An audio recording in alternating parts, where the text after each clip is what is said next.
Hello, and welcome to another episode of the Working Conversations podcast, where we talk all things leadership, business communication, and trends in organizational life. I'm your host, Dr. Janel Anderson. I was recently in a lively discussion with a senior leader at one of my client organizations. I'm sure you've heard the refrain, if not here on this podcast, then perhaps in your own company. The senior leader was disappointed in people not coming back to the office in greater numbers. To his credit, the company is trying to be a flexible workplace, offering hybrid options and not forcing people back into the office like we've heard from some companies. He sees the value of being able to attract and retain top talent with hybrid work. But still, it was bothering him that more people weren't back in the office. I was genuinely curious about why he wanted people back more often, so I pressed on with some follow-up questions to see if I could get him to articulate why. He wasn't exactly sure, he said. There was just something missing. After I probed a bit more, we finally hit on something valuable. He was a leader who loved to manage by walking around. Prior to the pandemic, he was regularly stopping by people's desks to chat and sitting in on meetings with people who were 4 or 5 or more positions lower than he was on the organizational chart. He was known by all and loved, or at least appreciated, by most. He really missed managing by walking around. So what can you do when you want to support a flexible and hybrid workplace, but you also know and miss the benefits of managing by walking around? With the rise of virtual and hybrid work arrangements, it can be challenging to implement management by walking around effectively. And that's exactly what we're talking about today on this episode of the podcast. We're going to cover what management by walking around is and why it's important and effective. And then we're going to look at how you can do it with the software tools you've already got.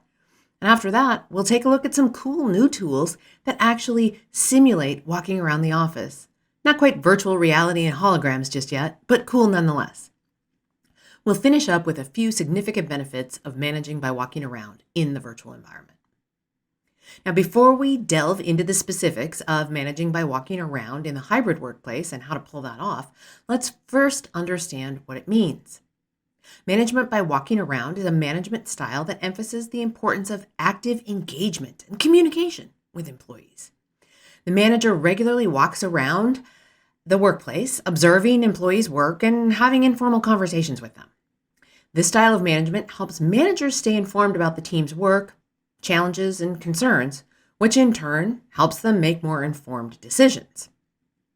Now, the management by walking around, or MBWA, as what I'm going to call it from now on, that technique was popularized by Tom Peters and Robert Waterman in their book, In Search of Excellence, Lessons from America's Best Run Companies, published back in 1982.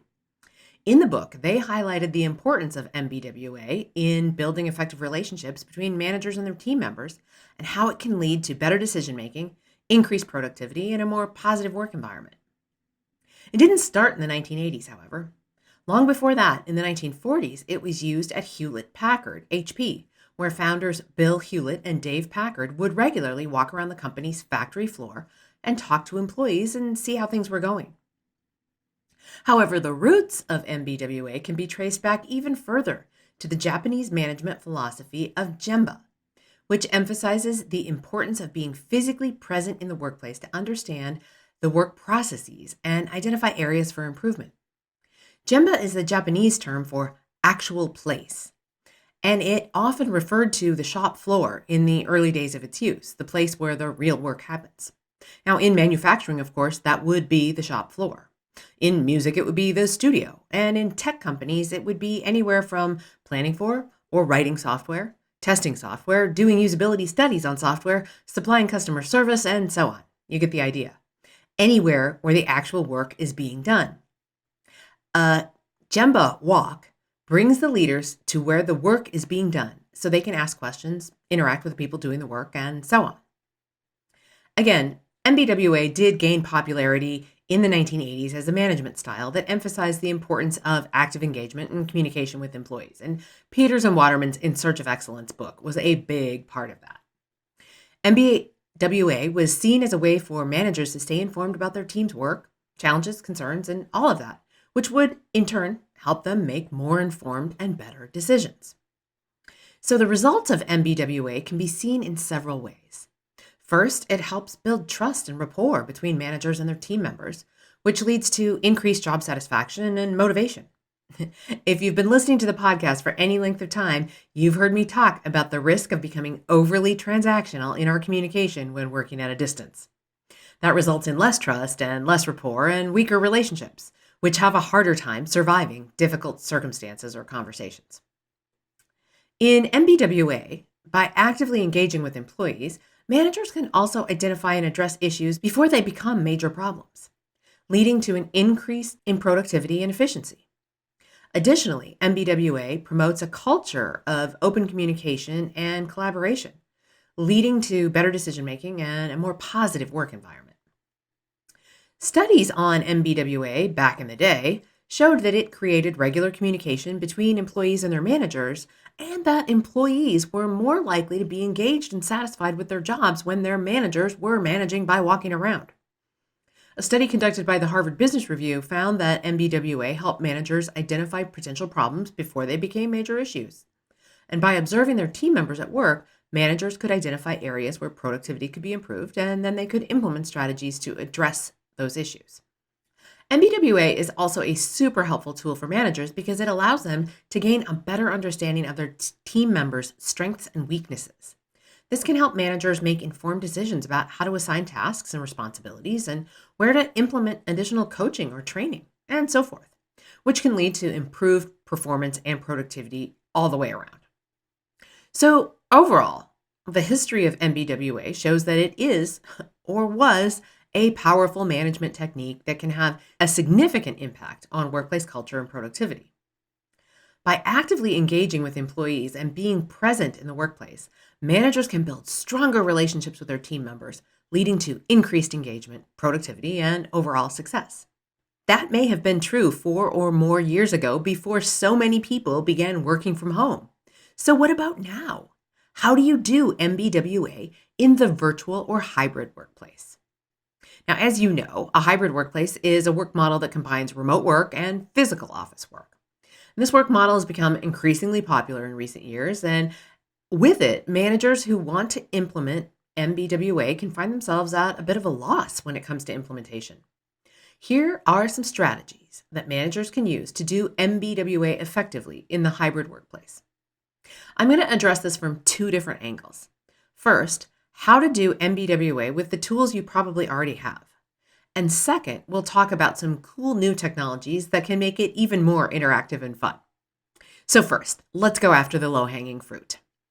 These are tools you most likely already have that you can use a little bit differently to virtually manage by walking around, even though you might actually be sitting at your desk the whole time. Number 1, hold virtual check-ins. One of the most significant challenges for managers in the hybrid workplace is not being physically present with their team members. And to overcome this, managers can schedule virtual check-ins with their team members. Now, I want to distinguish between check-ins and check-ups. When you're checking in on someone, it's the "how are you" conversation. If the employee chooses to talk about their work projects, well, that's okay, but that's not the intent. When managers intentionally discuss work in one-on-one conversations with employees, which is absolutely critical to do, I call those check-up conversations. You're checking up to see if the person is getting their work done. It's essential to schedule both check-ins and check-ups regularly so that employees know when to expect them and they can prepare for them. Remember that it's the check-in conversation, the "how are you doing" conversation, that most closely resembles management by walking around. Number 2, provide feedback. Feedback is an essential aspect of any workplace, but it's even more critical in hybrid workspaces. More feedback is needed in the virtual and hybrid environments because of the informal mechanisms for providing feedback that are largely missing. And by this, I mean the "way to go" or "good idea" comments in meetings that don't happen as often in the virtual and hybrid environments. Nor do the more subtle forms of critical feedback happen, like knit brows or slight frowns, the nonverbal feedback that happens in natural face-to-face conversation. So managers should provide extra feedback to their teams, whether it is the positive or the constructive feedback. And of course, as with all feedback, Feedback should be timely, specific, and actionable. It's also essential to provide feedback in a way that's appropriate for the situation, whether that's through instant messaging, video conferencing, or in person. And quick tip, the more critical the feedback, the more social cues you need to deliver it effectively. So err on the side of video conferencing to deliver bad news so that the other person can see and hear your intent, not just your words. Number 3, use instant messaging or another incessantly on tool like Slack, Confluence, Huddle, or Yammer. These tools allow managers to stay connected with their team members, and they create avenues for quick communication, making it easier for managers to check in on their team members and get quick feedback. Managers can use instant messaging tools to ask questions, provide feedback, or discuss work-related issues. Number 4, use walk and talk meetings or office hours. Managers can use technology to create virtual walking meetings or office hours where team members can drop in and ask questions or provide updates.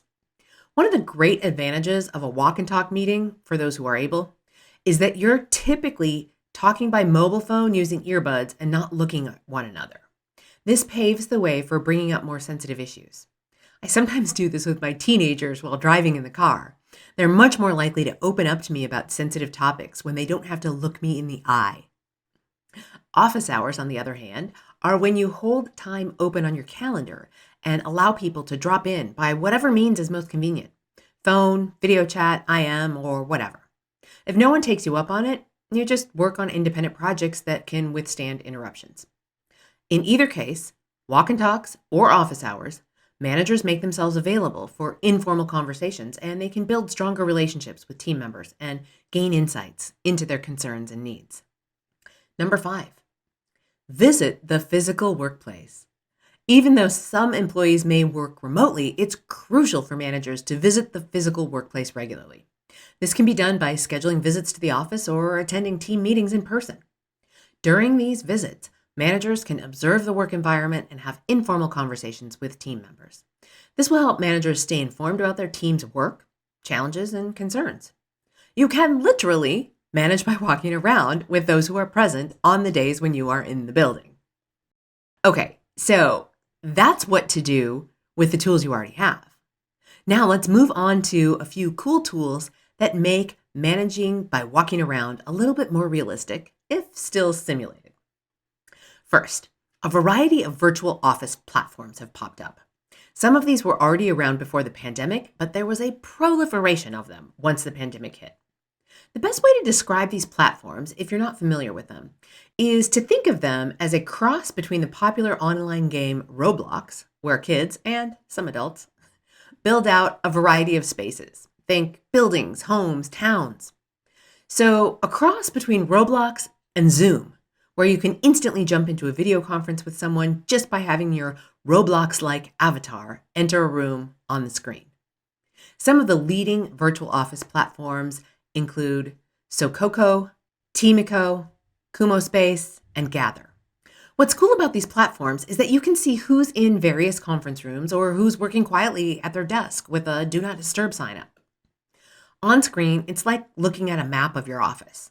You can go into a virtual room with someone and lock the door so that you can have a private conversation. You can invite others to the meeting without sending a meeting invitation. It's the equivalent of walking over to their desk and saying, "Hey, you got a minute? Pop into this conference room with us." And once you're in a conference room or an office, you can do all the things that you can do in Zoom or Microsoft Teams. You can share documents and collaborate, or draw on a whiteboard to express your ideas.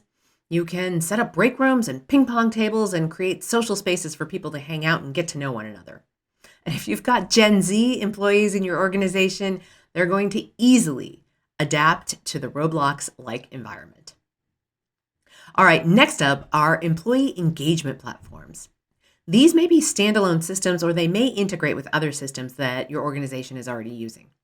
Employee engagement software are programs that are designed to increase employee job satisfaction and retain talented workers. The goal here is to help workers get more involved in the company and contribute more, feel more connected. So features on these systems include pulse surveys, those short surveys at frequent intervals that gauge employees' satisfaction, and also easy ways to give recognition for a job well done. both manager to employee and employee to employee. That feedback can go sideways, up, down, however. They also offer informal ways to coach, mentor, and train employees. Some examples of these platforms include Lattice, Kudos, Motivosity, and 15.5. You can kind of get the sentiment behind what they're up to in the platform name. Kudos, for example, is going to prompt people to give each other virtual high fives and promote being generous with positive feedback. 15.5 is an interesting name. The idea behind it is that employees take no more than 15 minutes creating an update for their manager to review. And the manager should be able to fully understand that update in 5 minutes or less, hence 15.5. You can see how both the virtual office platforms and the employee engagement platforms get you a little bit closer to the experience created by managing by walking around in the real world. Most of them have a free trial, so if you're interested, I highly recommend you check them out. Let me leave you with a few of the benefits for implementing a management by walking around approach in a hybrid workplace or a virtual workplace where remote and in-office employees must work together seamlessly. Number 1, improved communication. When managers regularly walk around the office and speak with their employees, whether in the real world or using some of these virtual tools we've talked about, it can help improve communication within the team. This is particularly important in the hybrid workplace, where communication can be a real challenge due to the physical distance and the reliance on technology.